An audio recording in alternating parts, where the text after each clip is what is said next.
វីដេអូនេះគឺខ្ញុំថតយូរហើយខ្ញុំបន្តបានកាត់ឥឡូវខ្ញុំចាប់ផ្ដើមកាត់ចង់ដល់បបផ្សោតទៅនៅកាន់អ្នកទាំងអស់គ្នាដែលខ្ញុំធ្វើដំណើរពីភ្នំពេញទៅកូឡាឡាំពួរហើយអ្វីដែលសំខាន់នេះគឺជាបបផ្សោតខ្ញុំលើកទី1ដែរដែលខ្ញុំទើបនឹងផ្លាយពីភ្នំពេញទៅកូឡាឡាំពួរលើកដំបូងហើយគឺយើងអត់សូវស្គាល់ប្រទេសគេទេប៉ុន្តែយើងបាន map ហើយឬក៏យើងបាន check ជាមួយនឹង Google ដែលយើងអាចធ្វើដំណើរដោយខ្លួនឯងហើយនៅពេលដែលខ្ញុំទៅដល់កូឡាឡាំពួរខ្ញុំចាប់ផ្ដើម booking មុនគេគឺខ្ញុំ booking Grab ដោយសារតែការ booking Grab គឺអស់តែជាងរថភ្លើងដោយសារខ្ញុំ check មើលរថភ្លើងពី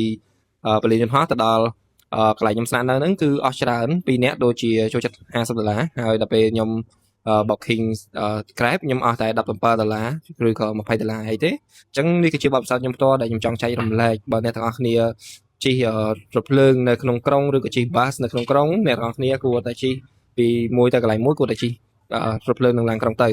ហើយដោយសារអស់តិចបើសិនណាអ្នកទាំងអស់គ្នាចេញពីពលានយន្តហោះដូចខ្ញុំចេះគឺអ្នកទាំងអស់គ្នាគួរតែជិះ Grab គឺអស់តិចជាងអញ្ចឹងអរគុណច្រើនដែលតាមដានវីដេអូខ្ញុំ